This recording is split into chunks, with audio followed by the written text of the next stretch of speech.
Bonjour et bienvenue dans le podcast Parole d'Histoire, une émission créée et animée par André Loez, consacrée à l'actualité des livres, des débats et de la recherche en histoire.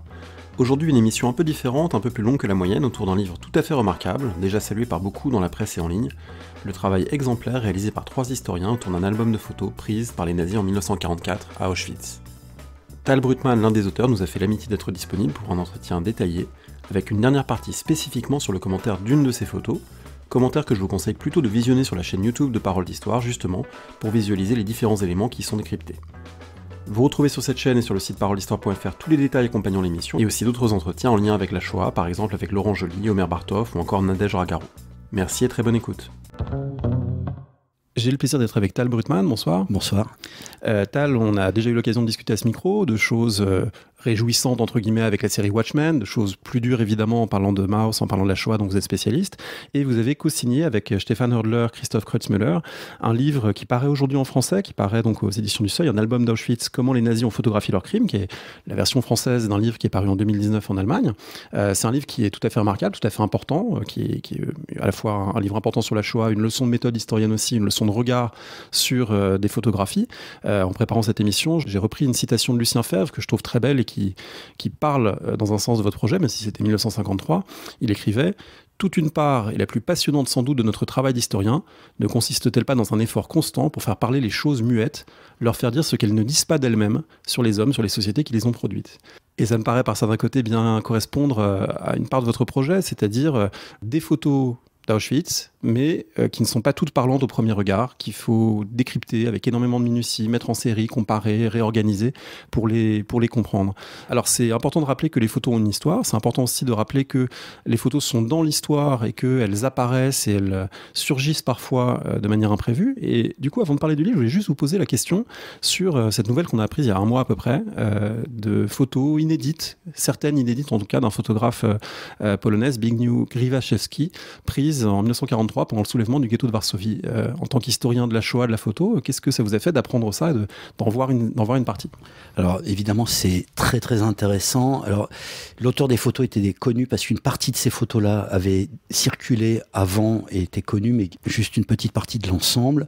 Et ça illustre quelque chose qui vaut pour les photos, mais pas que, mais aussi pour un certain nombre de documents.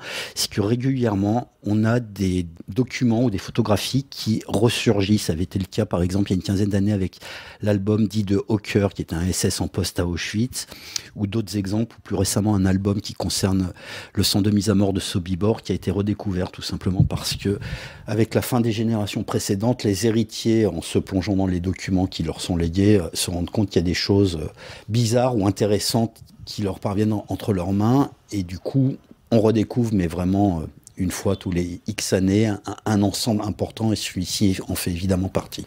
Il en fait partie notamment parce qu'une de ces photos représente quelque chose qu'on ne voyait pas jusque-là. Il y en a qui représentent des choses qui étaient connues par ailleurs ou qui étaient déjà illustrées, mais là il y a quand même une forme de nouveauté. Alors dans les photos qui ont été révélées, puisque toutes n'ont pas encore été montrées, elles sont réservées pour l'exposition qui sera organisée au musée Pauline à Varsovie. Il y en a une qui montre la cour d'un immeuble du ghetto, endroit qu'on ne voit quasiment jamais de manière figurée, et on voit des pompiers polonais donc, qui ont été envoyés là par les Allemands, et surtout on a une pile de tables, de machines à coudre. Les machines à coudre ont disparu, ce qui montre le pillage, mais on voit l'endroit où avait lieu la vie des juifs enfermés dans le ghetto, et on voit leurs instruments de travail, même si évidemment ces instruments de travail ne sont plus là, il ne reste plus que les tables. Donc elle est éminemment intéressante en ce qu'elle montre quelque chose qui n'est quasiment jamais montré, et en tout cas pas dans ce moment de désolation qui est la destruction du ghetto. Alors c'est une photo aussi qui renvoie par beaucoup de côtés à ce sur quoi vous avez travaillé, ce dont on va parler, cet album d'Auschwitz, puisque cet album il documente aussi à sa façon la mise en parallèle du pillage et de la mise à mort, qui sont un processus imbriqué, et les photos montrent cette imbrication. Pour présenter ce livre, on va sans doute le faire en plusieurs temps, on va parler de votre méthode de travail, mais dans un premier temps, il faut dire que vous avez travaillé sur un objet très singulier, qu'on a longtemps appelé, qu'on appelle encore l'album de Lily Jacob, et du coup, est-ce qu'on peut faire à grands traits la biographie de cet objet en s'arrêtant sur certaines de ses étapes, puisque de 1944 à 2023, il a eu toute une vie sociale assez complexe, d'abord de façon relativement inconnue, puis, entre guillemets, au grand jour, publié, commenté de manière croissante depuis une quarantaine d'années. Donc, quelle est la trajectoire de cet album ? Alors cet album qui est connu soit sous le nom de Lily Jacob, soit sous le nom d'album d'Auschwitz, Une histoire qui est assez complexe. Une partie de notre travail était justement d'essayer de comprendre cette histoire, mais pour l'histoire qui est connue, c'est qu'au printemps 45, au camp de Dora, une rescapée qui a été transférée à Dora depuis Auschwitz et qui s'appelle Lily Meyer-Jacob, va retrouver cet album en cherchant de la nourriture, et en ouvrant l'album, elle reconnaît que c'est à Auschwitz, et elle se reconnaît, elle et des membres de sa famille, parmi les photographies qui constituent l'album. Elle va le garder par devers elle, puis elle va vivre, et en fait, sa vie, c'est un ensemble de pérégrinations. Alors, elle a été déportée de la Hongrie à l'époque, sauf qu'elle est d'origine tchécoslovaque, donc elle rentre en Tchécoslovaquie. Lorsqu'elle est à Prague, elle laisse une copie de l'album, mais sous forme photographique, des photos au musée juif de Prague, ce qui est très important parce que ce sont ces photos qui vont commencer à circuler dans le monde entier dans les années qui suivent. Oui, qu'on voit parfois dans la presse, qu'on voit parfois dans des livres d'histoire, qui sont pas toujours sourcés, qui peuvent difficilement l'être parce que l'objet lui-même a une part d'incertitude. Exactement, elles ne sont pas sourcées, mais elles circulent. Elles circulent dans la presse, elles circulent dans les premiers ouvrages, notamment il y a un des premiers livres d'histoire qui a été écrit par deux rescapés d'Auschwitz, qui est consacré à l'histoire d'Auschwitz et qui s'appelle Usine de mort, et qui, dans sa première version, est accompagné d'illustrations faites par une rescapée qui s'appelle Dina Gottliebova, qui est une femme très importante aussi, parce qu'elle a fait des peintures à Auschwitz, notamment obligée par Mengele de peindre des portraits de tziganes, et donc elle fait les illustrations qui accompagnent cette étude pour la première édition. Pour la deuxième édition, ces dessins sont remplacés par des photographies. Et la démarche en soi est intéressante parce qu'elle montre qu'il semble plus intéressant d'introduire des photographies faites par des SS que des dessins qui sont des témoignages faits par une survivante. Et là aussi, c'est quelque chose qui est très intéressant à analyser et à réfléchir, parce que sans sauter trop loin dans ce qu'on va évoquer, les dessins de Dina Gottliebova ont beaucoup plus de valeur testimoniale que certaines des photos de l'album qui sont hautement mises en scène. Mais refermons la parenthèse. Donc ces photos commencent à circuler, et puis en 1961 a lieu le procès Eichmann à Jérusalem. On va utiliser ces photographies, et notamment une femme qui s'appelle Esther Goldstein, qui est déportée de la ville actuelle de Tchatchiv, qui est aujourd'hui en Ukraine, mais qui à l'époque était en Hongrie, témoigne sur ces photos. Elle est sur les photos, elle reconnaît des gens sur les photos. 2 ans plus tard a lieu le procès d'Ida Auschwitz à Francfort, et cette fois, c'est Lily Jacob qui vient avec l'album sous le bras et qui dépose au procès de Francfort. Lily Jacob, qui entre-temps avait refait sa vie, s'était remariée, enfin s'était mariée, avait aux États-Unis, avait eu des indemnisations modestes, hein, on peut le dire, de la République fédérale allemande dans le cadre d'un programme de compensation qui avait été mis en place, et qui vient témoigner. Et c'est aussi autour de cet événement que vous racontez dans le livre qu'on voit à quel point l'album était à la fois source de souffrance et source de consolation. C'était vraiment un miroir de ce qu'elle avait vécu, à la fois une trace irremplaçable de gens qu'elle avait connus, mais évidemment aussi la replongeant toujours dans cette catastrophe. Exactement, et puis surtout, et ce qui montre pourquoi il y a 2 noms pour cet album, c'est vraiment l'album de Lily Jacob. Elle l'a modelé, elle a donné des photos à des gens qui se reconnaissaient, eux ou leur famille. Elle a rajouté 2 photographies prises par les Américains à Dora qui concluent l'album. Donc elle en a fait son objet à la fois de souffrance et de souvenir ou de mémoire. Avec des notations en tchèque d'ailleurs. Exactement, on retrouve du tchèque dedans, donc on sait d'évidence qu'il ne s'agit pas du propriétaire allemand initial de l'album. Et puis Lily Jacob va repartir aux États-Unis et on perd sa trace, sauf à intervalles réguliers dans la presse communautaire juive aux États-Unis où elle donne des témoignages. Et puis à la fin des années 70, en France, Serge Klarsfeld va être stupéfié par le fait que ces photos proviennent d'un album. Il commence à retracer l'histoire, il va à Francfort, il interroge les magistrats, et il apprend que, en fait, ce qu'il croyait être un ensemble de photographies est un album intégral, ce qu'on ignorait à moins de connaître le procès de Francfort. Et donc il se lance sur la piste de la propriétaire, qui a changé plusieurs fois de nom puisqu'elle a été veuve de son premier mariage, elle s'est remariée, donc une piste extrêmement compliquée à tracer et à remonter. Et finalement, à la fin des années 70, il finit par la localiser à Miami, il s'y rend, il fait une copie photographique de l'album, et il réussit, vaille que vaille, à la convaincre de remettre cet album qui est le plus gros ensemble photographique à l'époque, le seul ensemble photographique qui montre des juifs qui arrivent dans un centre de mise à mort, en l'occurrence celui d'Auschwitz.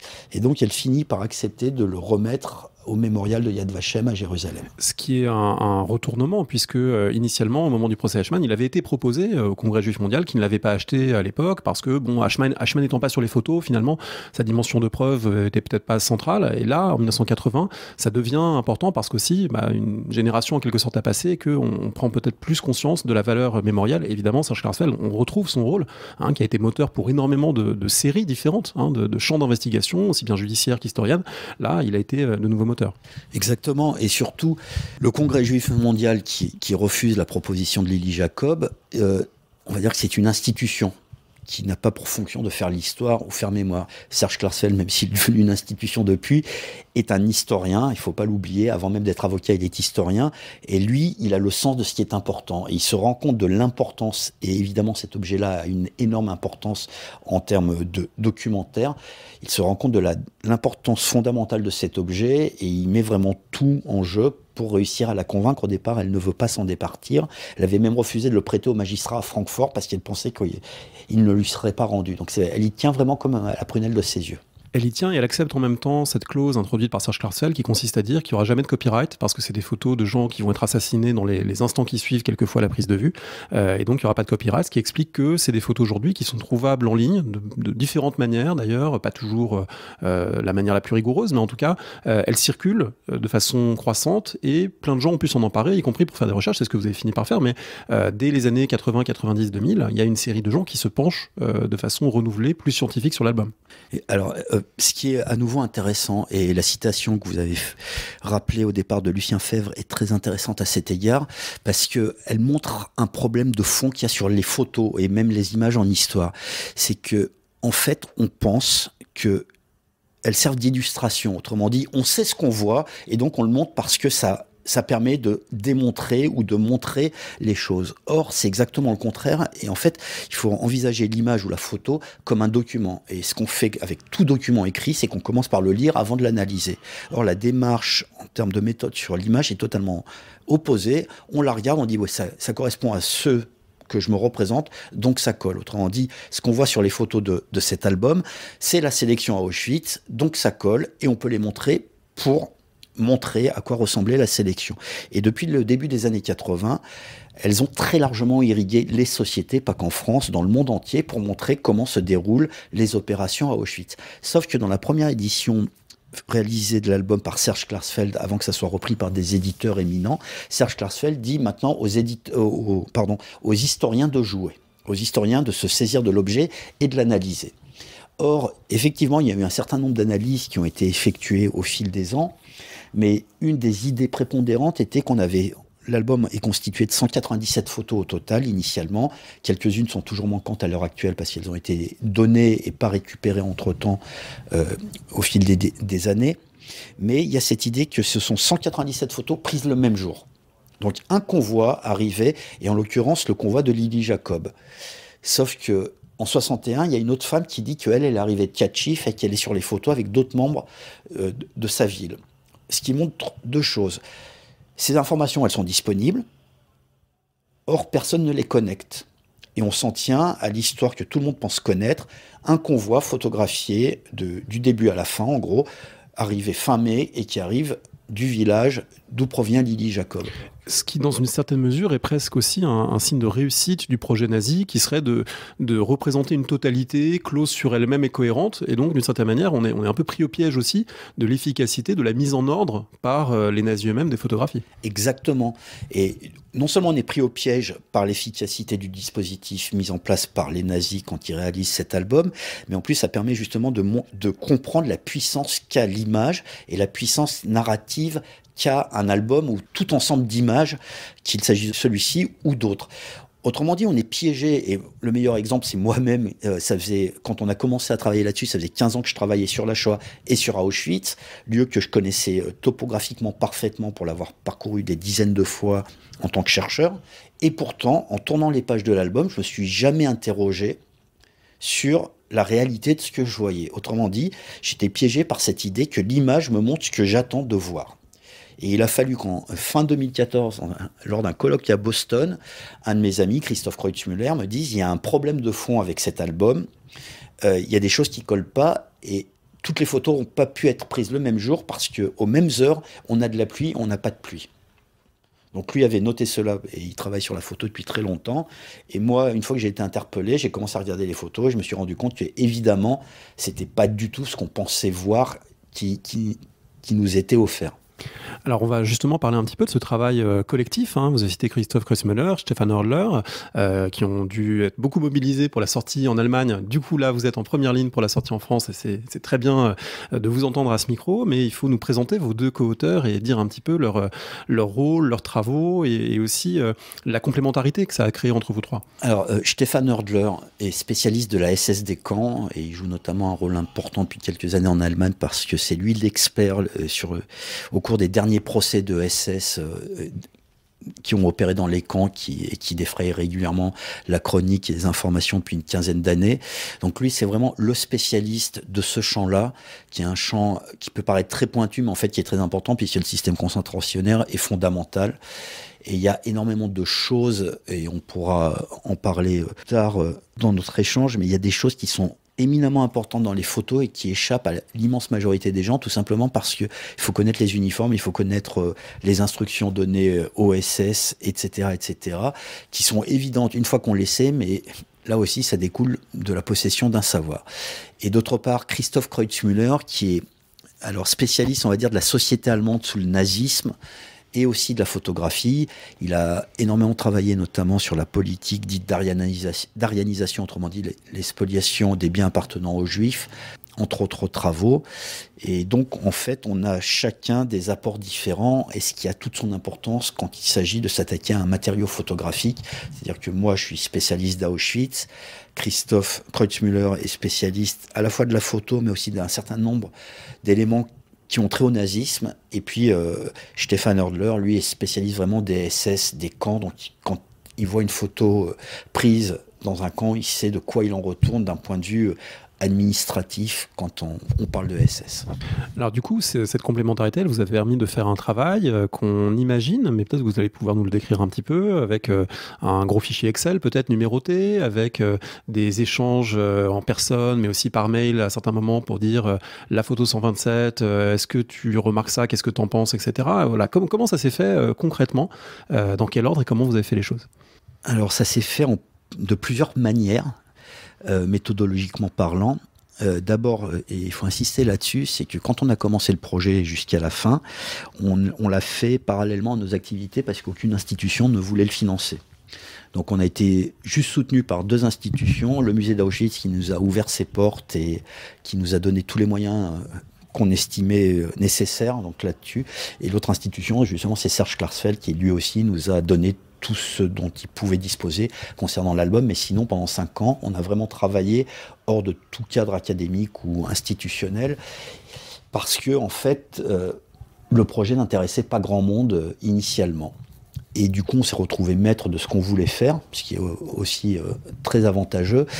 Alors, méthodologiquement, comment est-ce qu'on a opéré ? D'abord, on a essayé de reconstituer les séries de photos. On ne peut pas parler de pellicules, puisqu'on n'a plus les pellicules, mais on sait qu'il y a des séries qui ont été faites, peut-être sur une seule pellicule, peut-être sur plusieurs, mais ce suivant.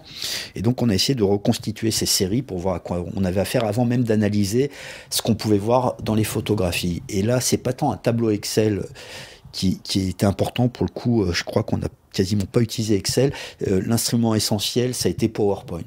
Parce que PowerPoint permet justement d'aligner les photos. Ouais, de déplacer les diapos, en fait. Exactement. Et de les accoler les unes aux autres, puis de les bouger, de se les envoyer. Donc il y a eu ce travail-là. Y compris avec une dimension très technique qui relève de l'astronomie rétrospective pour savoir à quelle date la Lune était pleine, à quel moment les ombres sont plus longues ou pas, et donc en fonction de la direction de la photo, on sait que telle ombre indique que le soleil est au sud, donc on est voilà, sud-ouest, on est en fin d'après-midi, etc. Et donc, à quel moment, si c'est en mai, en juin ou en août. Voilà, donc il y a tout ce savoir technique que vous avez dû vous approprier et construire. Oui, mais ce savoir-là que vous venez d'évoquer, je le maîtrise toujours pas. C'est Christoph Kreutzmüller, pour le coup, qui lui le maîtrise sur le bout des doigts, parce que moi, c'est vraiment en dehors de mon champ de compétences. Par contre, sur la topographie du site, justement, ça a permis aussi de se rendre compte d'un certain nombre d'éléments qui sont intéressants. Puis il y a des photos qui sont qui sont systématiquement légendées comme étant prises dans le petit bois, dit du petit bois au boulot.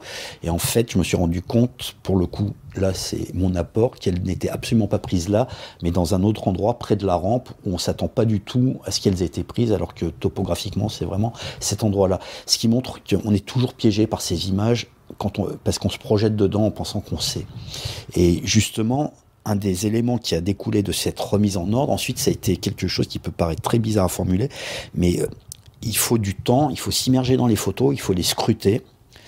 Et ça prend des heures et des jours entiers. En fait, on a passé des jours entiers à analyser ces photos à proprement parler, à les regarder les unes après les autres, enfin, sans ordre donné, à s'échanger des mails, puisqu'on vit dans trois villes différentes et même dans 2 pays différents.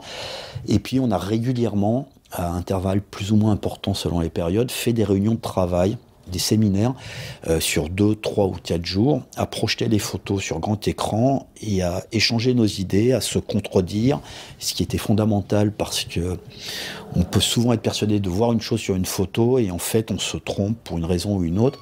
Et donc d'échanger, de proposer des analyses, des explications, pas forcément analytiques, mais aussi de contexte hors du champ de la photo.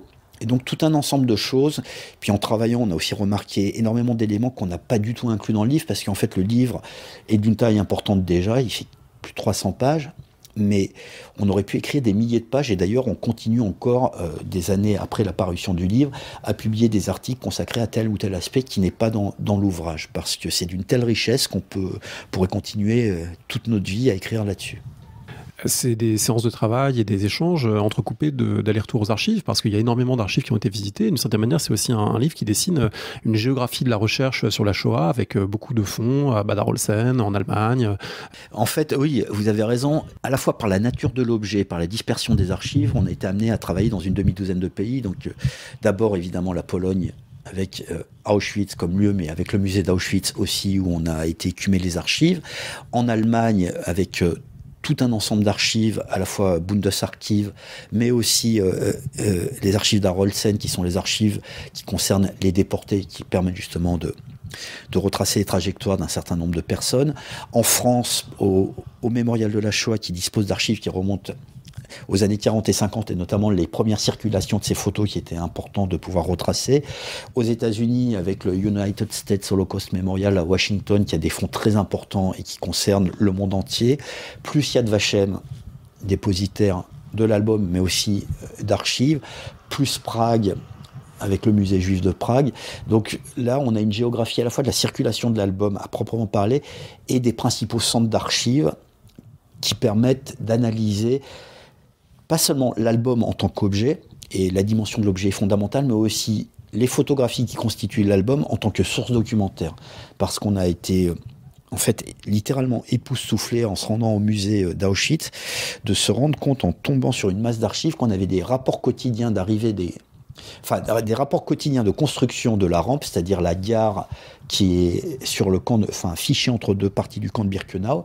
Et ces rapports quotidiens donnent la météo, donne les numéros d'immatriculation des wagons, détail qui peut paraître anecdotique mais qui est fondamental pour pouvoir dater des photographies, donne la composition des équipes de travail. Il y a des prisonniers, et ça c'est évident, l'évoquer ça pourrait paraître ridicule, il y a des prisonniers mais il y a aussi des travailleurs civils allemands. Autrement dit, par ces rapports, on se rend compte qu'à l'arrière-plan des photos, on voit des travailleurs civils allemands qui sont présents sur la rampe, non seulement à l'arrivée des convois, mais aussi une fois que les convois sont entre guillemets traités. Autrement dit, vous avez des travailleurs civils allemands qui travaillent à Birkenau alors que les gazages et la destruction des corps, l'incinération a lieu. Ce qui permet aussi de démontrer une chose, c'est que Auschwitz n'est pas un lieu isolé au milieu de nulle part, dont on ignorerait la réalité. Oui, il y a même le chef du camp, Rudolf Höss, qui prend une directive à un moment donné en disant il y a beaucoup de curieux, il y a beaucoup de badauds, il faudrait quand même mettre un peu d'ordre là-dedans. Attention les SS qui amènent leur petit ami, en gros, ils auront une punition exemplaire. Mais bon, s'il est obligé d'écrire ça, ça veut dire que ça circule. Non seulement ça circule, mais en plus, et pareil, sur les photos, une fois qu'on le sait, on le voit, à l'arrière-plan, on voit la fumée des trains qui passent sur la ligne commune ferroviaire de la ville d'Auschwitz, dans une direction ou dans l'autre, vers l'est ou vers l'ouest, et ça permet de comprendre une chose. Tous les jours, il y a des milliers de passagers sur ce trafic voyageur qui sont assis dans des wagons qui sont environ à 1 mètre de haut, qui ont une vue dégagée sur le camp de Birkenau et qui peuvent voir ce qui se passe. Donc, cette idée que les lieux d'assassinat des Juifs sont relégués au milieu de nulle part, dans des endroits totalement isolés, quand on regarde à Auschwitz concrètement, non seulement c'est faux visuellement, vous avez tous les jours des milliers de personnes qui passent en train, qui les voient. Vous l'avez rappelé, il y a toute la population de la ville d'Auschwitz qui est au courant, évidemment, voir les petites amies qui viennent pénétrer dans le secteur sous contrôle des SS. Et puis aussi, on a des travailleurs qui viennent quotidiennement travailler sur la rampe, mais aussi quand on s'est mis à regarder les autres albums qui nous sont parvenus, notamment l'album dit de la Bauleitung, c'est-à-dire le service de construction du coin, on voit encore des dizaines de travailleurs civils allemands qui sont pris en photo lors de la construction de tel ou tel chantier à Auschwitz-Birkenau. Donc, ça permet aussi de se rendre compte d'une chose, il y a plein d'éléments qu'on a sous les yeux, auxquels on ne pense pas jusqu'au moment où on met le doigt dessus et on se rend compte qu'on a sous les yeux la preuve d'un truc sur lequel les historiens allemands ont travaillé pendant des décennies pour montrer que la population allemande était à un degré ou un autre au courant, on le voit visuellement. Oui, et puis on sait que par ailleurs que plus on travaille la presse allemande, plus on se rend compte en fait qu'il y a des allusions pas du tout voilées à partir de 1943-44 à la destruction des Juifs. C'est quelque chose qui est de plus en plus assumé par certains côtés en lien avec les bombardements aériens en disant voilà, ils nous bombardent à cause de ce qu'on a fait aux Juifs et du coup il faut encore plus se venger sur les Juifs. Enfin voilà, il y a quelque chose. L'idée d'un secret généralisé, elle est quand même largement inventée aujourd'hui. Tout à fait. Et on peut même sortir de la presse allemande. Dans la presse française, et on peut le trouver facilement sur le site de la BNF, en février 1942, il y a un discours d'Hitler qui est très important historiquement, où il annonce qu'il va exterminer les Juifs en Europe, et c'est repris à la une de tout un ensemble de journaux en France, où Hitler annonce qu'il va exterminer les Juifs. C'est écrit noir sur blanc, en titre, à la une des journaux français. Donc oui, vous avez raison. En plus, en Allemagne, il y a une autre chronologie et une autre focalisation sur le sujet, mais ça irrigue les presses, pas uniquement dans le monde américano-britannique qui échappe au contrôle allemand, mais dans toute l'Europe allemande. Pour revenir à ce travail au long cours, qui a duré des années, qui a été intense, est-ce que vous avez le sentiment que ça fait quelque chose de différent de travailler de manière aussi intense sur des photos avec des visages de gens, de femmes, de personnes âgées, d'enfants, etc., par rapport au travail, on va dire, plus commun, qui consiste à lire des rapports, quand on travaille sur une administration, par exemple, de Vichy. Voilà, vous avez fait les deux, donc est-ce que vous avez le sentiment que ça agit différemment sur vous? Est-ce que la mise à distance historienne, elle est identique? Alors, la réponse, qui devrait être évidente, ça serait de dire oui, il y a une différence. Mais en fait, pas tant que ça.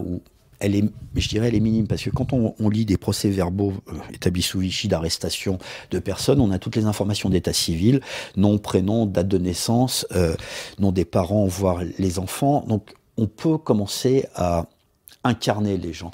Mais là, d'évidence, quand on travaille sur des photos, même si la mise à distance existe évidemment, parce que le travail d'historien, c'est aussi de pouvoir mettre à distance les documents sur lesquels on travaille. De temps en temps, on est transpercé par soit un visage, soit une information qui est dans une photo et qui apparaît avec plus de clarté à un moment précis. Donc, c'est peut-être plus fragilisant, si on peut parler comme cela, que de travailler sur du papier écrit, parce que là, on peut être saisi à l'improviste quasiment. Avec un paradoxe, pour rentrer maintenant dans le cœur du livre, dans les photographies et leurs commentaires, c'est qu'une grande partie de ces photos semblent, avec beaucoup de guillemets, pacifiques, et une grande partie de ces photos aussi ne disent rien au premier abord. Si on n'a pas fait un travail considérable pour les décrypter, on voit des gens. Et parfois on voit des gens dans une situation qui n'exprime pas au premier regard la détresse. Alors encore une fois, je mets beaucoup de guillemets derrière ça, mais pour restituer ce que peut être un regard, on va dire, non informé sur l'album, on pourrait l'ouvrir à certains endroits et voir des gens qui sont assis dans l'herbe, presque qui pique-niquent. Ah, il y a des scènes de pique-nique. Voilà, alors ça veut dire que cet album, il est par sa nature même très trompeur sur ce qu'il montre, sur ce qu'il ne montre pas, sur comment il le montre, et ça a été conçu comme tel. Exactement. Alors, il est trompeur, oui et non. Enfin, il est évidemment trompeur, mais il est d'autant plus trompeur qu'il est là pour tromper la hiérarchie SS. Je m'explique. Cet album, et c'est la conclusion de notre recherche, cet album est un rapport, et était sans doute accompagné d'un rapport écrit par ailleurs, est un rapport pour montrer comment nous, les SS à Auschwitz, nous travaillons bien. Et comme n'importe quel rapport administratif, qu'il s'agisse d'un rapport de SS ou d'un rapport d'enseignant à son supérieur dans un établissement, on fait tout pour montrer à quel point on travaille bien et on remet une copie propre. Et la propreté de la copie est là fondamentale.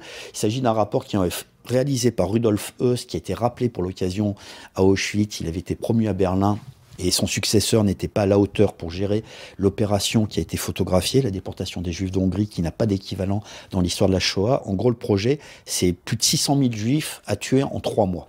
ou à gérer, il y a une partie qui doit être envoyée au travail. Et le site d'Auschwitz, tel qu'il existe au printemps 1944, s'avère impropre. On rappelle Heuss pour réaliser l'opération. Et Heuss fait donc réaliser cet album pour s'auto-promouvoir. Et donc tout est fait pour montrer à quel point, moi, Heuss et mes hommes, on travaille bien, on n'a pas besoin de violence. Regardez comme ces juifs sont stupides, on les mène jusqu'à la chambre à gaz sans aucune résistance. En gros, c'est ça le narratif proposé. Et évidemment que, et vous avez raison, il y a des photos qui sont des photos faites comme des scènes de pique-nique, volontairement. C'est pour montrer à quel point le système de Dupri mis en place fonctionne, que les gens ne se doutent de rien.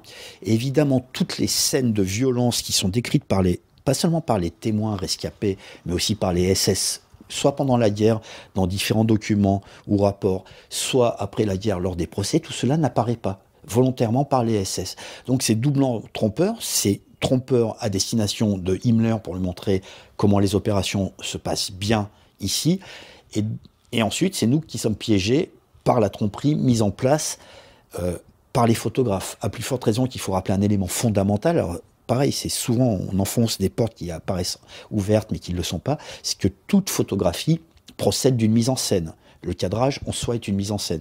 Sauf que là, non seulement on a des mises en scène par le cadrage, mais en plus on a des mises en scène volontaires par le photographe qui gomment toute trace de violence.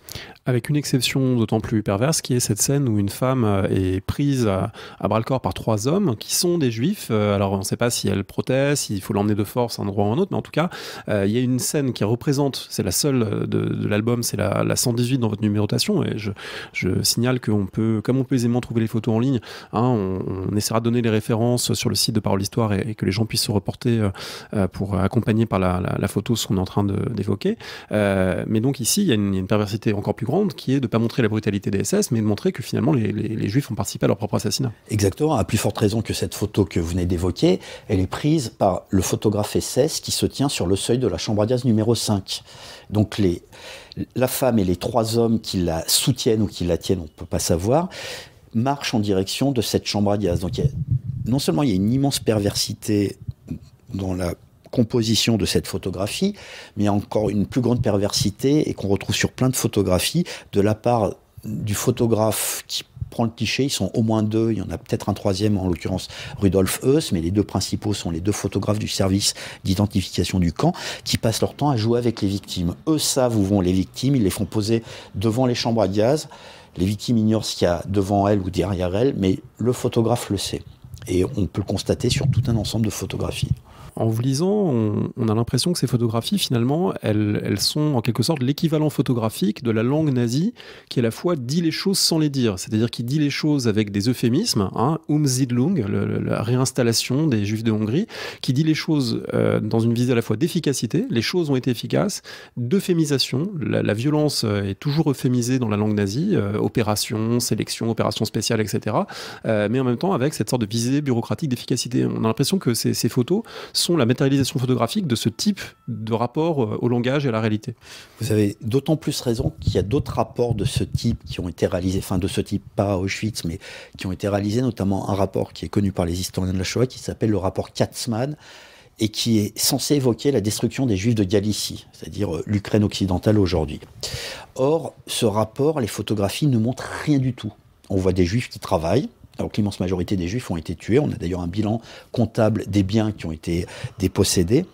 Et on voit des hommes ou des femmes juives au travail. On voit quelques bunkers où se sont réfugiés les Juifs ou des choses comme ça. On est exactement dans le même type de logique. La seule exception, c'est le rapport Stroop qui est consacré à la destruction du ghetto de Varsovie, mais qui s'annonce comme la destruction du ghetto de Varsovie. C'est le seul où là, la violence est vraiment montrée d'un point de vue documentaire. Et encore, elle est euphémisée puisqu'on ne voit que des Juifs vaincus, alors que c'est un rapport qui est censé montrer qu'on écrase un soulèvement. Mais effectivement, on a cette logique nazie qui est d'euphémiser les choses. Et là, l'euphémisation peut d'autant plus se comprendre que le rapport est sans doute destiné à Himmler, et que Himmler, pour antisémite, raciste qu'il soit, déteste la vue du sang. Il y a un exemple historique très connu où il est présent à Minsk en août 1941, il assiste à l'exécution de 100 juifs, 98 hommes et 2 femmes, c'est pour montrer à quel point on est renseigné sur cet épisode, et il tombe dans les pommes, parce que la vue du sang l'insupporte.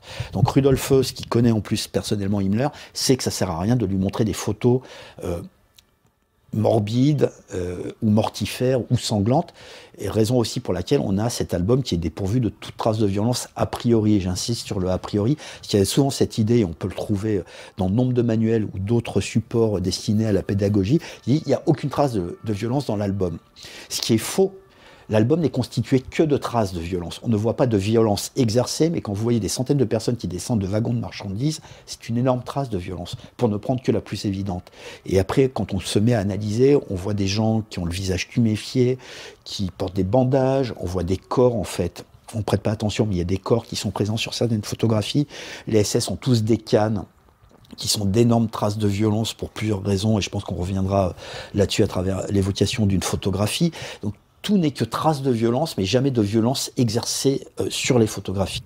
Il faut dire un mot du contexte, vous l'avez un petit peu fait en évoquant cette action consacrée à la Hongrie, qui est à la fois un prolongement de l'action Reinhardt, c'est-à-dire l'assassinat systématique des Juifs de Pologne en 1942-43, là on est en 1944, et la Hongrie, qui est maintenant envahie par les nazis, va connaître la destruction accélérée de sa population juive, mais les photos sont prises à partir de mai 44, c'est-à-dire avant le débarquement, avant la grande offensive d'été soviétique, ce qui veut dire que c'est aussi un moment où, dans l'esprit des gens qui commandent et qui prennent ces photos, ils sont pas encore vaincus, et du coup ils peuvent d'une certaine manière aussi illustrer le business as usual, quelque chose qui se déroule bien. On n'est pas dans la panique d'une fin de guerre et d'une défaite qui approche, on est dans quelque chose qui est la réalisation, l'accomplissement suprême d'une grande œuvre, celle que Heuss lui-même, voilà, dont il était fier d'être le promoteur en quelque sorte. C'est d'autant plus important pour eux de le montrer qu'il y a une liaison très importante chez les nazis dans l'idée que la destruction des Juifs est un moyen de s'assurer la victoire. Parce que dans la logique nazie, ce sont les Juifs qui mènent la guerre à l'Allemagne. Déconnectés de toute réalité, évidemment, mais on est avant le 6 juin 1944, on est avant l'offensive Bagration qui va balayer tout le front oriental, c'est-à-dire les Soviétiques vont depuis les pays baltes jusqu'en fait à l'Ukraine, tout balayer à partir de la fin du mois de juin 1944 et littéralement défoncer les défenses allemandes sur des centaines de kilomètres. Mais la déportation des Juifs de Hongrie s'inscrit à la fois dans l'idée qu'ils vont gagner la guerre, et ça se double d'une autre opération qui est très particulière et qui montre les inflexions dans la solution finale. Au printemps 1944, il y a au sein de la SS et du gouvernement nazi l'idée qu'on va moins tuer de Juifs, continuer à les tuer, mais on va en ponctionner une partie plus importante pour permettre de réaliser l'effort de guerre nécessaire. Donc. Oui, pour toutes les usines souterraines qu'on est en train de construire pour échapper au bombardement et produire les fusées, les chasseurs dont on a besoin pour essayer de protéger l'Allemagne et de gagner la guerre in extremis, quoi. Exactement. Mais, et vous venez de le dire, ce sont des usines qui sont construites à travers tout le territoire allemand. Or, depuis fin 1941, l'idée centrale de la solution finale, c'est avant tout de débarrasser le territoire allemand de toute présence juive, à une exception près, le camp d'Auschwitz qui est en Allemagne. On tolère la présence de juifs à Auschwitz, mais c'est le seul endroit en Allemagne où il y a des juifs.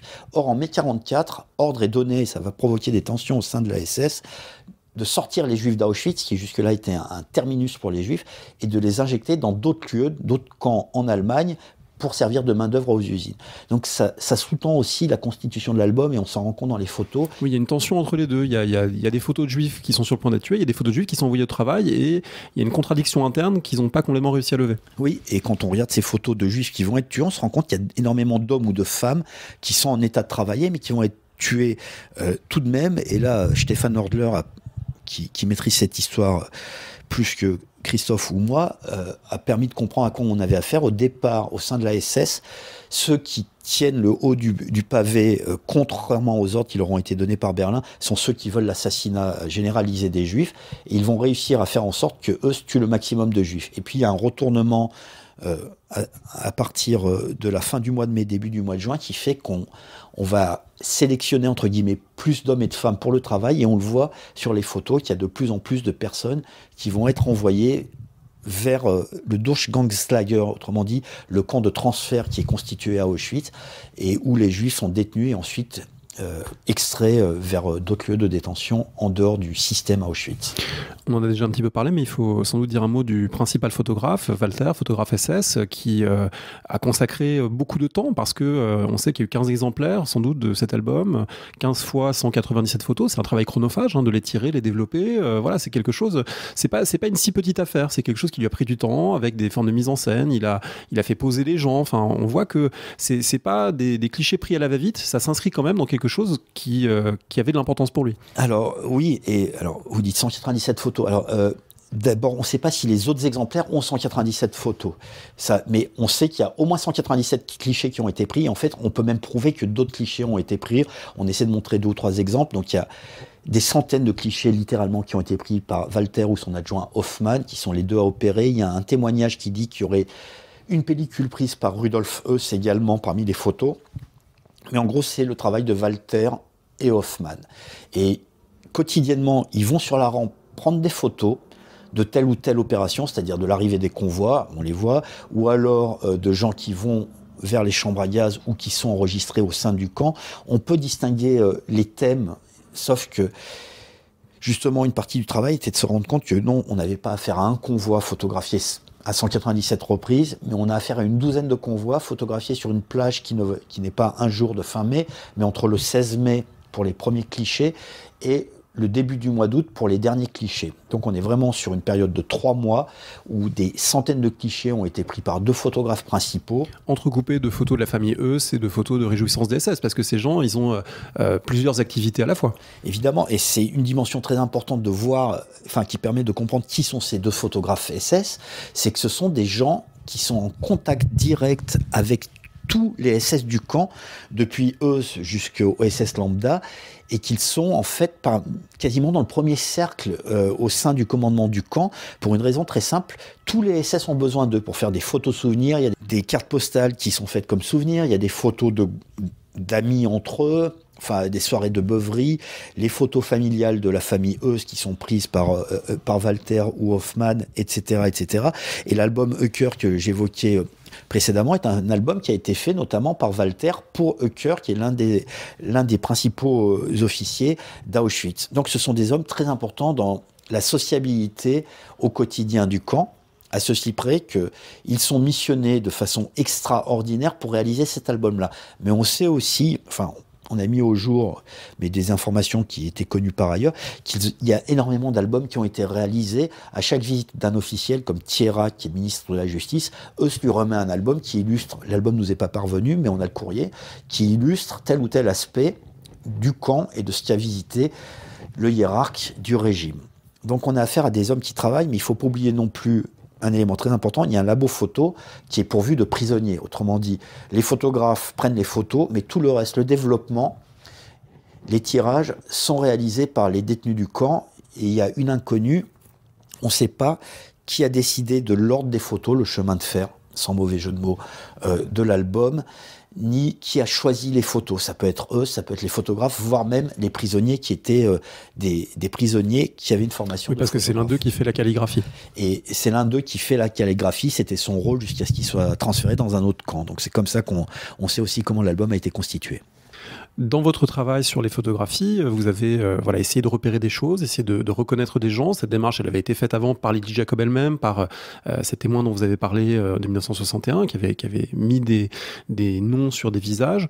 Il y a ce travail d'identification, il y a aussi tout un travail qui passe par repérer des inscriptions, parce que à l'arrière-plan, sur une valise, sur un convoi, sur un wagon, etc., on voit parfois des mots, des lettres qu'on déchiffre, et en les déchiffrant, on arrive à réinsérer dans la chronologie. Donc là, c'est vraiment la critique externe de documents, la plus basique en apparence, mais ça a été une grosse part du travail. C'était une énorme part du travail. Alors, l'identification, on va dire nominale, a été le seul aspect qui a vraiment été travaillé de l'album de Lily Jacob par Yad Vashem, par l'USHMM aux États-Unis et par d'autres institutions, avec l'idée qu'on va pouvoir mettre des noms sur les visages. Alors là, c'est vraiment quelque chose qui constitue un champ de réflexion en soi, parce que ça s'avère parfois problématique, parce que il y a tout un chacun tend à vouloir retrouver les visages des disparus dans ses photos. Donc il y a des personnes pour lesquelles on a 3 ou 4 identifications.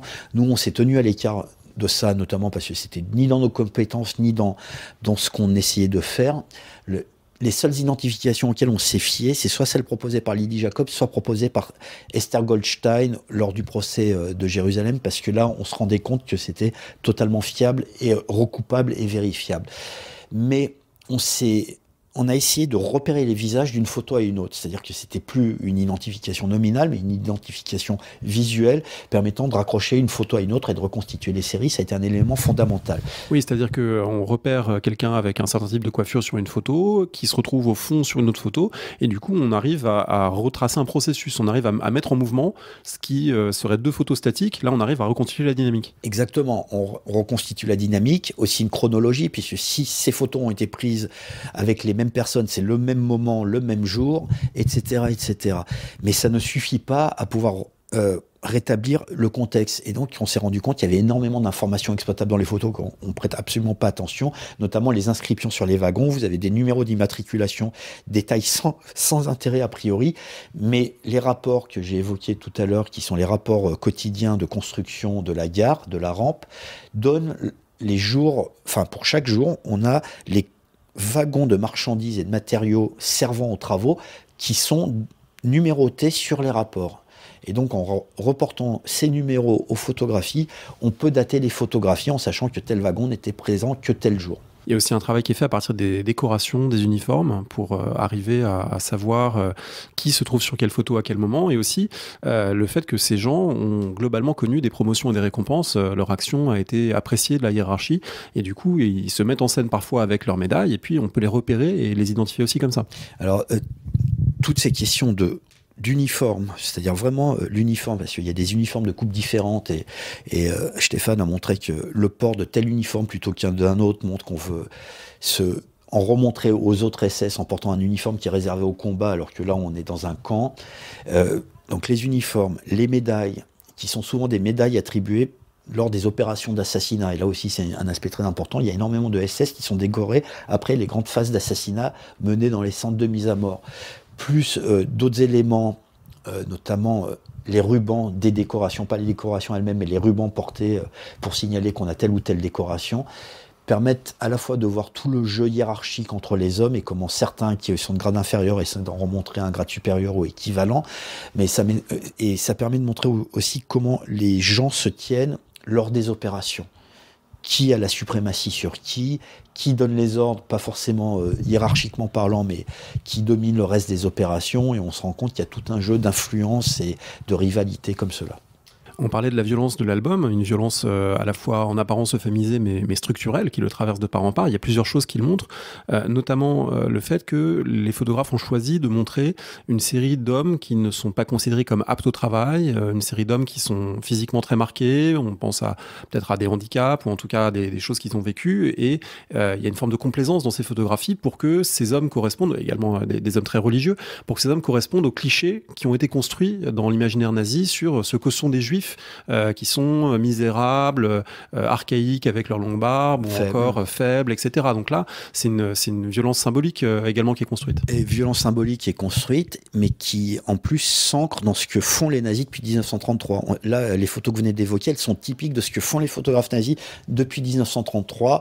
On montre les juifs hideux de préférence, ouvrez les guillemets, des juifs ethniques, et d'ailleurs les 2 premières photos de l'album, ce sont des juifs ethniques, entre guillemets, qui correspondent aux caricatures antisémites. Donc on a des instances de confirmation, oui, on a raison de penser qu'ils sont comme ça, la preuve, ils sont comme ça, et vous avez toutes ces photos qui sont générées par 2 piètres photographes, ils ne sont même pas photographes de formation, Walter et Hoffman, un est un ancien instituteur, l'autre est un artisan du bâtiment, mais ils sont mis là pour avoir une planque en fait. Ils sont devenus photographes pour éviter d'aller combattre sur le front de l'Est. Donc ils reproduisent ce qui est fait depuis 1933 et on le retrouve d'évidence dans l'album. Il y a aussi des photos d'hommes et de femmes en uniforme des camps qui sont typiques de ce qui a été fait à Dachau par exemple en 1936 et au moment du pogrom de novembre 1938. On est vraiment dans les clichés habituels faits par les nazis. Sur ces photos des gens en uniforme, il y a un aspect très très frappant et qui lui aussi est révélateur d'une violence structurelle, c'est les uniformes trop petits. Alors, il y a les uniformes trop petits, donnés volontairement trop petits ou trop grands pour humilier les prisonniers. Et puis, il y a aussi l'autre pendant qui est celui des uniformes donnés aux femmes. Et on a un moment où il n'y a plus d'uniformes disponibles pour des questions de rupture de stock sur l'ensemble du système concentrationnaire et aussi de trop de détenus qui arrivent à Auschwitz.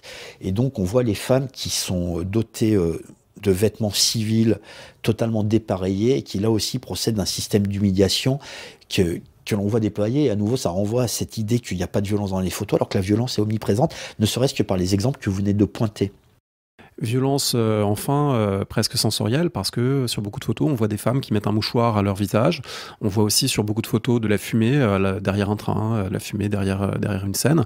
Donc ça veut dire que ces photos sont prises au moment même où des corps sont en train d'être brûlés. Oui, et alors, une des questions qui se pose, c'est que quand on voit une femme avec un mouchoir sur le nez sur une photo, on peut se dire elle peut être enrhumée. Et voilà.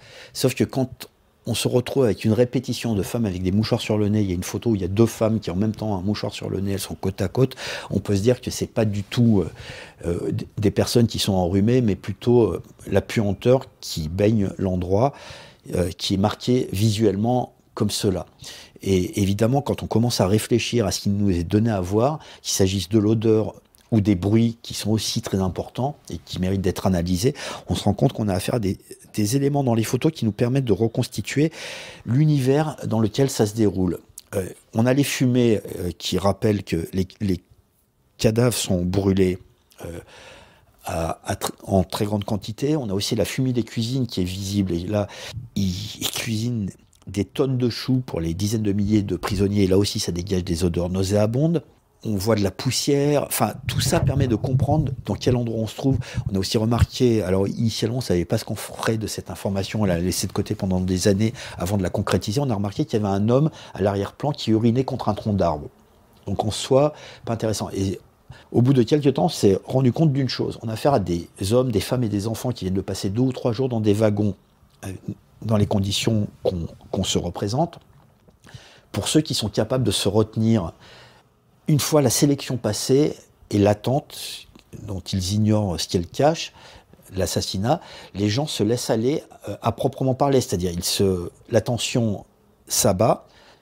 C'est les fameuses scènes de pique-nique qu'on évoquait précédemment. Les gens se laissent aller et ils peuvent enfin se soulager ou essayer de manger un morceau. Et on voit que des gens ont encore gardé des quignons de pain ou un peu d'eau avec eux.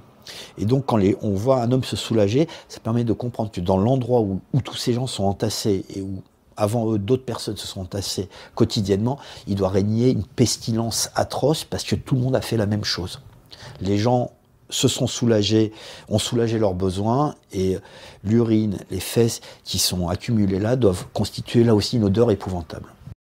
Sur les photos, on voit des gens descendre de wagons, on voit des gens patienter, on voit des gens être triés. Et puis, il y a toute une série de photos où on voit plus de gens, ou en tout cas pas les mêmes, parce qu'on voit des affaires qui sont triées par des prisonniers, des gens qui, eux, sont pas assassinés tout de suite en tout cas, mais qui sont chargés de trier, de récupérer des vêtements, des objets de vaisselle, etc. Ça, c'est une partie intégrante du processus, cette valorisation, entre guillemets, des biens des Juifs. Et les nazis l'ont photographié, et ça témoigne aussi du bon travail, entre guillemets, qu'ils ont accompli. Mais c'est même un des objets de l'album, et il faut aussi comprendre une des dimensions importantes de l'album, c'est que ce que veulent montrer les photographes, c'est de montrer la gestion de flux de matériaux, c'est-à-dire le matériel roulant, les trains qui se succèdent, le flux de juifs, mais entendu au sens réifié, c'est pas des êtres humains, c'est des juifs, et comment on gère les flux de juifs, ceux qui vont être tués, ceux qui vont être envoyés au travail. Et enfin, le dernier flux qui subsiste une fois qu'on s'est occupé des flux de juifs, c'est le flux des objets. Et d'ailleurs, l'album se termine là-dessus. C'est comment est-ce qu'on récupère ces objets sur la rampe avec les prisonniers, comment on les envoie vers les 2 Canada, les 2 secteurs d'entrepôt où on procède au tri, et ensuite comment tout ça va être réexpédié vers l'Allemagne. Donc la fin de l'album est vraiment consacrée à ça, à cette gestion des objets qui subsistent une fois qu'on s'est débarrassé des parasites que sont les Juifs. Dans l'historiographie de la Shoah et des violences, il y a un débat un peu récurrent qui concerne la question de la déshumanisation. Est-ce que pour tuer l'autre, il faut le déshumaniser ? Je me suis demandé, en lisant le livre, ce qu'on pouvait dire à partir de ces photos de cette question, dans la mesure où on voit des gens debout sur un quai qui donnent des signes en disant « vous allez par là, vous allez par là », qui savent donc qu'ils sont en train d'en envoyer une partie à l'assassinat immédiat. On a des photographes qui prennent des photos de gens qui ressemblent, des enfants qui ressemblent à leurs enfants, etc. Donc, est-ce que ça nous dit quelque chose ? Est-ce que ça nous permet de comprendre différemment cette question ? Ou est-ce qu'on en reste finalement à ce qu'on sait de cette dissonance cognitive que font les nazis, qui sont obligés de faire, parce qu'ils fonctionnent d'un côté comme des bah voilà, des pères de famille et d'honnêtes hommes, c'est comme ça qu'ils se représentent. Et puis en même temps, ils font quotidiennement ces opérations où ils sont face à face avec des humains, et ils les prennent en photo, ils les trient et ils les envoient à la mort. Alors c'est une immense question que vous posez et qui a engendré énormément de débats, et pas qu'en France, même s'il y a eu d'excellents papiers sur le sujet en France, notamment Nicolas Mario, qui a écrit sur cette question. Et la question des déshumanisation est souvent problématique dans la manière dont elle est posée, parce qu'on réduit les camps de concentration à la déshumanisation, notamment en termes de fonctionnement. Mais là, quand il s'agit de la solution finale, on n'est plus dans les camps de concentration. Il faut vraiment comprendre que l'immense majorité de ces photos ne sont pas prises à l'intérieur du camp. La rampe est un espace qui se trouve hors du camp de concentration. Les SS le disent, et on peut le voir sur les photos. Oui, séparé par les barbelés. Séparé par les barbelés, le camp est derrière les barbelés. Et on peut voir par la courbure des pilotes justement où se trouve le camp, et que là on est à l'extérieur. Mais sur cette question de déshumanisation, non, enfin, en ce qui me concerne, les photos ne déshumanisent pas les personnes que vous voyez. Dans certains cas, on montre le juif dans toute sa laideur, ouvrez et fermez les guillemets, on cherche à l'humilier, mais absolument pas à le déshumaniser. On s'en amuse, on se gausse du fait de l'avoir piégé dans telle ou telle posture, ou de l'avoir poussé à boire une eau où les cendres de ses congénères, de ses coreligionnaires ont été déversées. Mais les photos n'ont pas pour but de déshumaniser. Au contraire, de mon point de vue, toutes ces photos montrent comment est-ce qu'on gère un flux de juifs, et l'entendre au sens nazi du terme, c'est-à-dire de salut ou pain. Comment ce flot de juifs est géré, mais on les montre dans leur humanité. Il y a un certain nombre de photos qui montrent les gens dans toute leur humanité. C'est très troublant. Il y a des femmes qui lancent des regards de défi au photographe, et le photographe le voit. Il y a certaines photos qui sont prises non pas de manière réductrice ou caricaturale, mais qui donnent toute la grandeur humaine aux personnes. Et là aussi, c'est très intriguant pourquoi ces photos ont été prises. Donc justement, c'est là où on se rend compte que il nie toute humanité, mais pas forcément en déshumanisant, juste en niant le droit de vivre à des gens qu'ils haïssent ou qu'ils méprisent. Peut-être une dernière question avant de commenter une photo en particulier pour voilà, mettre en pratique un petit peu la démarche que vous avez faite dans le livre. Une question sur, ou une remarque sur le fait que votre travail prouve la spécificité de cet album, et prouve du coup qu'on ne peut plus prendre ces photos comme illustration résumant la Shoah, en disant voilà, ça se passait comme ça, hein, on est sur la rampe, ça se passait comme ça, parce qu'en fait, la rampe qu'on voit n'est pas la rampe de 1942-43, le quai n'est pas le même, il a été construit de manière accélérée au moment même où les photos sont prises, le tri qu'on voit se fait de jour, alors que généralement ça se faisait de nuit, autrement dit que ce qu'on voit sur les images, pour le comprendre, on a besoin de sortir de la généralité de ce qu'on pense savoir sur la Shoah pour retrouver une spécificité, c'est celle du printemps 1944 à Auschwitz, qui n'est pas 1942 à Sobibor, qui n'est pas 1943 à Treblinka, qui est voilà, avec un fonctionnement qui est spécifique, qui s'inscrit évidemment dans un contexte plus large d'assassinat de masse pendant toute la durée de la guerre, mais là avec une spécificité irréductible. Et c'est un point fondamental et qui est hautement problématique quand on regarde comment est-ce que ces photos sont utilisées. Évidemment que ces photos montrent une réalité, mais c'est la réalité à un moment donné, et en plus une réalité très largement mise en scène. Mais il suffit, et vous avez raison de rappeler 42 ou 43, mais il suffit juste de prendre le mois d'avant, avril 44, déportation de Simone Veil et de Ginette Kolinka, et Marceline Loridan Evans, qui sont dans le même convoi. Elles n'arrivent pas du tout à cet endroit-là, elles n'arrivent pas au même moment dans la journée. En fait, elles arrivent sur l'ancienne rampe, ce qui a été appelé par les SS la Judenrampe, le quai aux Juifs, et elles arrivent de nuit. Et là aussi, c'est très important de le souligner. L'autre, la première rampe, le quai aux Juifs, se trouve sur le faisceau ferroviaire où circule tout le trafic ferroviaire, marchandises et voyageurs, et les convois arrivent de nuit. Ils arrivent de nuit, et si on relit Primo Levi, il décrit son arrivée en février 1944 de nuit, et ça a toute son importance, parce que quand Primo Levi descend du train avec toutes les autres personnes qui sont avec lui, ils ignorent où ils sont, et ils ne voient rien des alentours. Nous, quand on regarde les photos de l'album de Lily Jacob, on voit qu'on est à Birkenau, on voit le camp alentour, on voit les barbelés. Primo Levi, Simone Veil, Ginette Kolinka, elles n'ont rien vu de cela. Si on prend Simone Veil et Ginette Kolinka, elles ont été détenues à Birkenau, donc elles ont vu Birkenau, mais Primo Levi, lui, il est mis dans un camion, il est envoyé à Monowitz, à 6 km de là. Autrement dit, Primo Levi n'a jamais vu Birkenau pendant sa détention, ni même Auschwitz I, évidemment. Toutes ces réalités-là, quand on regarde les photos prises au printemps 1944, elles ne peuvent pas nous apparaître, parce que justement, pour faire une photo, il faut de la lumière. Or, les photos prises en mai 1944 sont prises de jour. Par contre, quand on regarde des témoignages dessinés, notamment un jeune rescapé tchèque qui s'appelle Alfred Kantor, il montre son arrivée. Elle arrive de nuit avec des projecteurs qui éblouissent les gens qui descendent du train. Et là aussi, c'est très important de comprendre que quand nous, on regarde ces photos, non seulement on a un savoir qui est surplombant, évidemment, comme toujours en histoire, et donc nous, on comprend où on se trouve, mais on voit aussi des choses que l'immense majorité des victimes ne voyaient pas. Et la raison pour laquelle les convois arrivent de nuit à Auschwitz est aussi très importante, c'est lié à la double nature du site. C'est un camp de concentration, les prisonniers travaillent de jour. Or, à chaque fois qu'un convoi arrive de jour, ça nécessite de renvoyer les prisonniers à l'intérieur du camp, et on en voit pas mal sur les photographies qui sont à l'intérieur du camp, parce que les convois viennent d'arriver. Si vous faites parvenir les convois de nuit, alors tout ce flot de gens qui vont être soit intégrés au camp, soit être assassinés, n'impacte absolument pas le fonctionnement du camp de concentration. Et là, le centre de mise à mort fonctionne essentiellement de nuit en termes d'arrivée.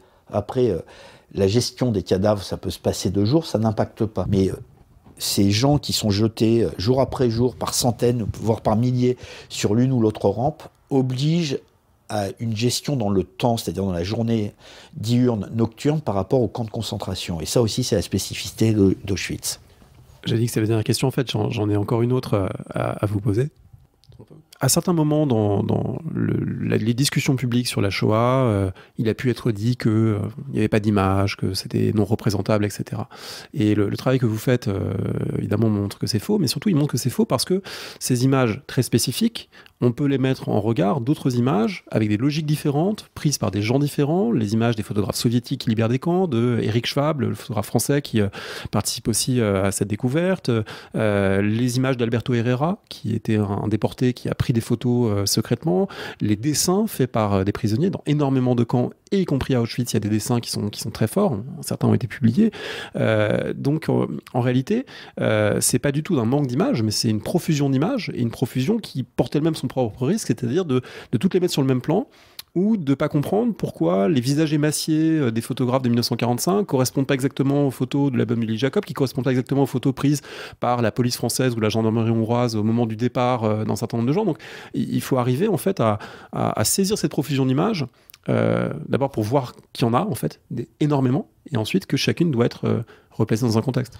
Vous avez d'autant plus raison qu'il y a même un autre problème de fond, et vous l'avez mentionné, c'est que quand on parle de photos de la Shoah, évidemment qu'on a des photos de la Shoah, les photos des fusillades à l'Est sont des photos de la Shoah, mais il y a ce biais, ce que j'appelle le biais de la technique, c'est-à-dire Shoah égale chambre à gaz, et donc on n'a pas de photos de ce qui se passe dans la chambre à gaz, comme si on avait besoin de le voir, alors qu'on a les photos d'Alberto Herrera, par exemple, et donc on n'aurait pas de photos de la Shoah. Évidemment qu'on a des dizaines de milliers de photos de la Shoah, et il y a un autre biais, et qui là montre comment est-ce qu'on réfléchit, parce que quand on parle de la Shoah, on s'attend à voir la mort imminente, autrement dit l'album de Lily Jacob.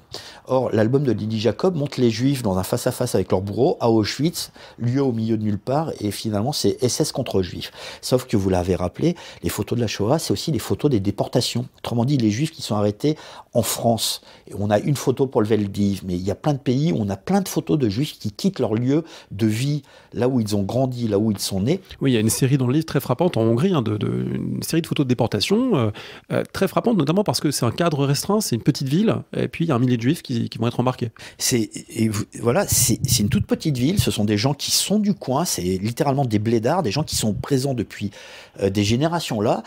Ça se passe 2 jours, les gendarmes locaux les embarquent, les voisins qui les connaissent forcément les voient partir ou n'y prêtent même pas attention, et ça illustre une chose. Ces photos, elles sont encore plus importantes parce que une fois qu'on a parlé du face-à-face à Auschwitz entre le bourreau et la victime, montrer ces photos-là, elles montrent comment ça se passe au départ, parce qu'on a l'idée que finalement la Shoah, ça s'est déroulé loin de la France, loin de la Belgique, loin de la Hongrie, et donc finalement, non, sauf que ces gens ont été arrêtés de plein jour, au vu et au su de toute la population qui les connaît, ne sont pas des étrangers, sont souvent des locaux, et toutes les opérations qui se déroulent avant l'assassinat et avant la déportation pour ceux qui sont déportés sont des opérations pour lesquels on dispose de milliers de photos. Il y a des centaines de clichés pris en Allemagne, pris en Hongrie, vous l'avez rappelé. Il y a plusieurs séries, on a choisi d'en retenir une, mais il y a plusieurs séries. Vous les avez en Macédoine. Oui, on en a en Bulgarie aussi. On avait parlé à ce micro avec Nadège Ragarou Exactement. des photos très intéressantes de la Shoah non dite pendant longtemps en Bulgarie, alors qu'en réalité, il y a les photos, et on voit des membres du commissariat aux questions juives bulgares qui sont là pour embarquer les juifs de Macédoine ou de Thrace. On a les mêmes en Croatie, on a les mêmes en Serbie. Enfin, on peut faire quasiment toutes les régions et tous les pays d'Europe, et on a ces photographies de départ et qui sont des photos de la Shoah.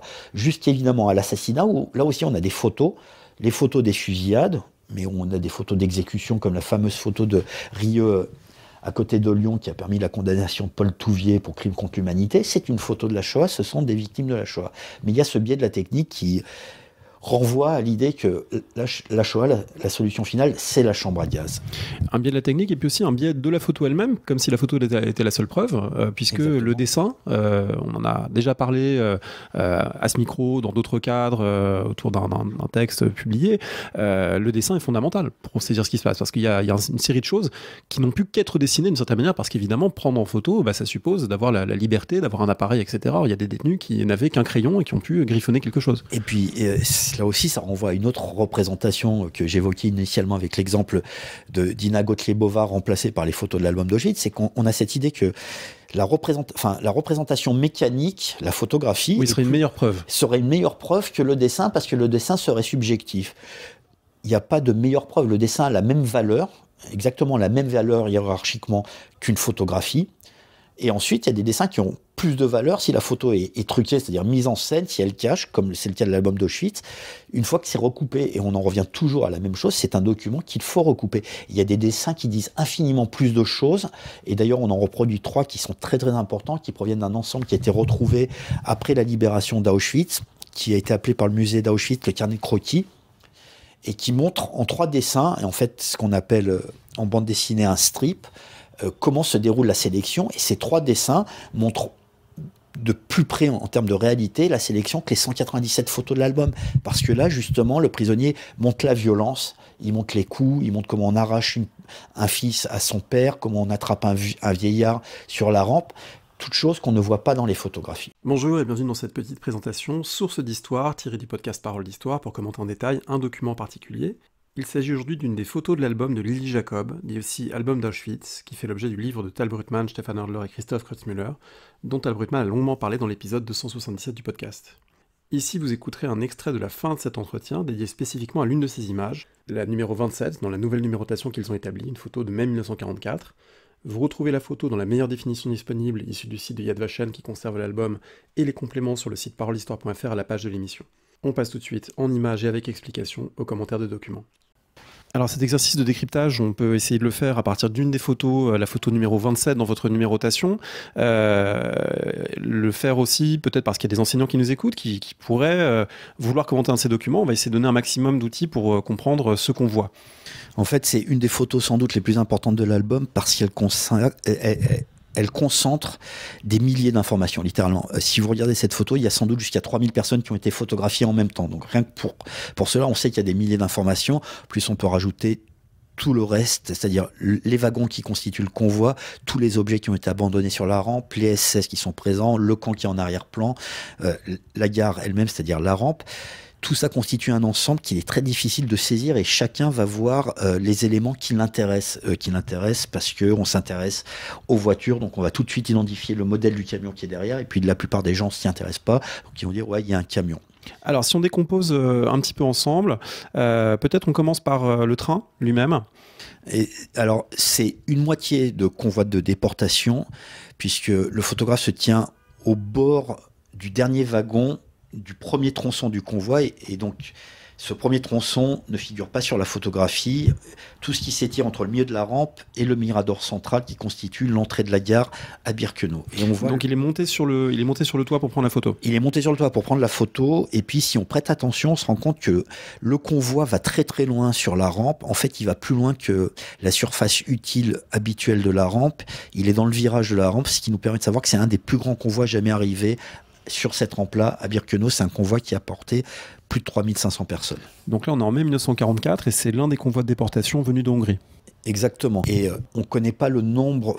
Enfin, le nombre précis de convois photographiés et à quel jour ils ont été photographiés. On sait que les premières photos ont été prises le 16 ou le 17 mai 1944 au Canada numéro 1, c'est-à-dire le premier secteur d'entrepôt, et on a pu l'établir en recoupant tout un ensemble d'éléments. Ça, ce sont les premières photographies. Ensuite, il y a eu toute une série de convois photographiés, parfois une seule photo parce qu'il pleuvait, ils ont arrêté de photographier.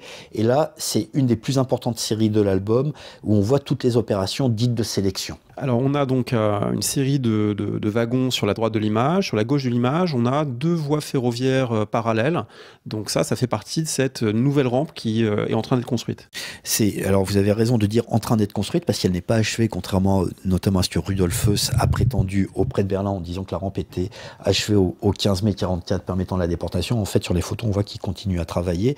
Cette nouvelle rampe est constituée en fait de 2 quais de débarquement et d'un 3e rail qui est le plus extérieur à gauche de la photographie qui permet de faire sortir les locomotives pour venir les réarrimer à l'arrière des convois pour les sortir de la rampe. En fait, c'est pas pour permettre de débarquer 3 trains parallèlement, mais 2 convois parallèlement, ce qu'on peut voir sur certaines photographies. Et si vous prêtez attention sur cette photo, on peut voir des prisonniers qui travaillent au creusement d'une fosse. Donc on est tout à gauche, tout en haut à gauche de l'image. On a des silhouettes un peu blanches, notamment une qui est à côté du poteau, qui se trouve à gauche. Exactement. Et la présence de ces ouvriers permet de montrer 2 choses. D'abord, la rampe est toujours en train d'être construite. En fait, ce que vous voyez là, c'est le fossé qui va longer la voie principale, ce qui est appelé la voie principale de Birkenau et que les visiteurs longent quand ils remontent vers les chambres à gaz. Mais ça montre aussi un élément fondamental. Il y avait ce jour-là 350 prisonniers, on le sait grâce au rapport quotidien de construction, qui ont été renvoyés à l'intérieur du camp, mais ceux-là qui creusent la fosse, parce qu'ils sont physiquement séparés du restant des environs, continuent à travailler alors que tous leurs camarades qui étaient de plein pied ont été renvoyés à l'intérieur du camp. Donc ça permet d'illustrer énormément de choses. Donc là, on n'est pas à l'intérieur du camp, mais dans cette zone d'arrivée et de descente des Juifs des trains qui vont ensuite être sélectionnés ou pas, envoyés au travail, envoyés à l'assassinat. On distingue des bâtiments au fond, on distingue aussi une structure avec une clôture. Alors, la clôture qu'on voit, qui est à gauche de la photographie, correspond à la clôture qui enserre le secteur dit B1 ou camp des femmes, qui est rentré dans l'histoire sous le nom de camp des femmes, même s'il se trouve aussi des hommes détenus dans une partie de ce secteur-là. Et donc ça, c'est le secteur de détention. Il y a l'autre secteur de détention à côté de la gare qui s'appelle le B2, qui n'apparaît pas sur cette photo, qui apparaît sur d'autres photographies. Et la gare, la rampe est littéralement fichée entre 2 secteurs du camp, à l'extérieur du camp. Et d'ailleurs, quand les SS en parlent, y compris après la guerre, pour eux, ils sont à l'extérieur du camp. Et raison pour laquelle aussi, dans l'argot des prisonniers, ceux qui ont été sélectionnés disent « je suis rentré au camp », il faut l'entendre au sens littéral. Et d'ailleurs, sur cette photo, on voit la longue file d'hommes, femmes et enfants qui s'éloignent de la rampe. En fait, ils et elles se dirigent vers les chambres à gaz dont on peut voir le bâtiment du crématoire 2, qui est l'une des principales chambres à gaz de Birkenau. Ils se dirigent dans cette direction-là en longeant le camp sans jamais être entrés à l'intérieur du camp. Donc ça veut dire que là, les chambres à gaz sont au fond de l'image. On peut voir le crématoire 2 au fond de l'image, le crématoire 3 est hors champ à droite de l'image, et on peut voir évidemment le bâtiment où se trouvent là, la chambre à gaz est souterraine, donc il n'y aurait rien à voir, mais le bâtiment des crématoires, lui, est ce qui constitue cet immeuble-là. Alors c'est intéressant parce qu'intuitivement, quand on regarde la photo, on a l'impression de gens qui se rapprochent de l'objectif du photographe et qui vont donc dans la direction où se trouve l'observateur, mais en fait, ils sont photographiés comme ça, mais ils seront ensuite envoyés vers le fond de l'image. Exactement. Et même chose pour ceux qui vont être, entre guillemets, sélectionnés, c'est-à-dire qui sont désignés pour devenir des prisonniers du camp. Ils sont en mouvement vers le photographe, mais ensuite ils sont éloignés pour être envoyés sur un autre chemin, la Lagerstrasse B, qui permet de les acheminer vers le bâtiment d'enregistrement qui se trouve à l'opposé, à côté d'autres chambres à gaz. Alors là aussi, pour bien comprendre, on a plusieurs groupes humains. On en a un qui est central, qui fait comme un U au centre de la photo, avec au premier plan des nazis, et puis donc des gens qui sont descendus en train, qui font comme un U sur le premier plan. Et puis au fond, on a un deuxième groupe humain, une deuxième file, moins distincte. À quoi ça correspond ces deux groupes? En fait, ce que vous décrivez comme un U, en fait, est constitué de 2 groupes humains lui-même, d'un côté les femmes et les enfants, et de l'autre les hommes. Et ça, ce sont les 2 files constituées sur injonction des SS à la descente du train. On commence par sélectionner et là aussi le terme est problématique parce que c'est le terme utilisé par les SS, c'est on décide de qui va vivre ou mourir en une seconde et qui correspond à des critères ou à des besoins au gré des lubies des SS et des besoins du camp. Donc là, sur cette sélection-là, et là aussi c'est très important parce que quand on compare les photos, on se rend compte que les sélections sont différentes. Sur cette sélection, les femmes et les enfants sont sélectionnés avant les hommes. Sur d'autres photos, on peut voir que les opérations sont menées parallèlement. Et la file qui s'éloigne, le troisième groupe humain, c'est-à-dire celui qui est le plus au fond de la photographie, cette immense file qui est constituée de centaines de personnes, sans doute jusqu'à 2000 personnes, qui s'éloignent en direction des chambres à gaz, et toutes les personnes qui ont été jugées par les SS comme inaptes au travail, terme totalement relatif, parce que évidemment l'immense majorité est totalement apte au travail. Et donc c'est le même convoi ou c'est un convoi précédent? C'est exactement le même convoi. Si vous regardez la première file, c'est-à-dire les femmes et les enfants, elle est quasiment arrivée au bout du traitement. Il faut bien comprendre une chose, c'est que ce qu'on a sous les yeux, c'est une moitié du convoi. La même opération se passe hors champ, dans le dos du photographe, et on a en général un tiers d'hommes et 2 tiers de femmes et d'enfants, voire même moins d'hommes, parce que une grande partie des hommes juifs ont été mobilisés dans des bataillons de travailleurs forcés, donc il y a une sous-représentation des hommes. Or là, si on regarde cette photographie, on voit que la file est arrivée quasiment au bout, elle est ridicule, il y a sans doute moins de 300 femmes et enfants qui sont encore présents, et il y en avait sans doute jusqu'à 1500 qui étaient dans cette file-là. Si on regarde les personnages qui sont les plus visibles au premier plan, on voit des tenues d'uniforme, on voit des SS, on en voit un, le tout premier avec une carabine accrochée à l'épaule, et on voit aussi des tenues rayées, des prisonniers. Alors qu'est-ce qui se passe ici? Alors d'abord, le groupe de SS, et là à nouveau moi qui connaissais rien au SS en termes d'uniforme, pour moi je vois un groupe, enfin comme pour vous je suppose, un groupe de SS sans comprendre à quoi on a affaire. Et là c'est l'apport de Stefan Hörtler. Le SS qui est au premier plan et qui lève le bras avec sa carabine, c'est juste un agent chargé d'assurer le trafic de véhicules sur la rampe. Et ça, c'est une dimension très importante qu'on ne peut pas voir sur une photo isolément, mais qu'on peut voir quand on raccroche les photographies. Il y a un balai permanent de camions, de voitures, de vélos et même de motocyclettes qui passent sur la rampe pour amener des soldats, embarquer les vieux, et puis surtout embarquer tous les objets. Et là, on voit en permanence une myriade de camions. Et ça, c'est juste un SS qui est chargé de la circulation, qui lève le bras en fait pour faire signe à un camion qui est hors champ, mais qu'on voit sur une autre photographie, la 33, de passer sur la rampe au croisement, puisqu'on se trouve au croisement. Ensuite, vous avez 4 autres SS qui sont visibles, dont 3 sont en train de procéder à la sélection au premier plan, enfin ouais, quasiment au premier plan, puisqu'il y a un autre SS qui se trouve à côté des hommes et qui surveille les hommes, mais un médecin SS, en fait, un dentiste qui s'appelle Willy Schatz, on a pu l'identifier, puisque la sélection est toujours réalisée par un médecin ou dentiste, et les dentistes, au moment du procès de Francfort, ont dit pas du tout, il n'y a que les médecins qui sélectionnaient. Là, on a la preuve visuelle que non, les dentistes participaient aussi à la sélection. Il est épaulé par 2 adjoints qui sont parfois des SS du camp, parfois des SS sanitaires du camp. Eux réalisent les opérations. Il y a un autre SS qui est là, enfin qui est sur la photographie, qui est un SS qui travaille dans les bureaux d'Auschwitz et qui est juste venu regarder ce qui se passe. Et là aussi, c'est par le travail d'identification de l'uniforme, des armes qu'on peut établir. Et puis il y a un autre SS qui se trouve à côté, à gauche, à côté des hommes et qui surveille. Et puis, dans le même temps, vous avez des dizaines de prisonniers qui portent la tenue rayée du prisonnier, ce que les déportés ont appelé le pyjama. Et là, vous pouvez voir qu'il y a 2 groupes vraiment distincts. Il y a ceux qui sont chargés par les SS d'organiser les files de la sélection. On peut les voir travailler. On peut voir que certains interagissent avec les prisonniers, enfin les prisonniers qui viennent d'être débarqués. Et cette interaction, elle soulève pas mal d'interrogations parce qu'ils n'ont pas le droit de parler avec eux théoriquement sous peine de mort. Mais on sait par des témoignages que c'était assez régulier. On sait par énormément de témoignages que des gens se sont vus intimer l'ordre de dire qu'ils avaient 15 ans, puisqu'en dessous de 15 ans, on allait directement à la chambre à gaz. Et Elie Wiesel le raconte par exemple, ou d'autres rescapés le racontent. Et on peut voir que des prisonniers, enfin ces prisonniers-là en uniforme parlent à d'autres prisonniers que sont les déportés, en leur donnant des instructions dont on ignore évidemment tout, mais par les mouvements, on sait que sur cette photo-là, il y a un jeune garçon, et ils sont en train le prisonnier qu'on va parler est en train d'essayer de persuader un jeune garçon de changer de file, Parce que s'il reste dans cette file-là, il ira directement à la chambre à gaz, alors que s'il est dans la file des hommes, il a une chance de franchir la sélection. Et puis, à l'arrière-plan, on peut voir des dizaines de prisonniers du commando, dit Commando Canada, qui sont en train de rassembler les biens qui ont été abandonnés. Oui, on voit une sorte de pile à l'arrière-plan. Ouais, on voit en fait plein de piles. Il y en a une qui est au milieu de la photographie, et puis derrière, il y a des montagnes littéralement d'objets. Si on fait attention, on se rend compte qu'il y a une montagne d'objets qui est quasiment aussi haute que le camion à l'arrière-plan. Et tout ça est en train d'être embarqué dans ce camion, puis un autre camion qui va venir les embarquer. Et ça, c'est le balai permanent dont je parlais tout à l'heure.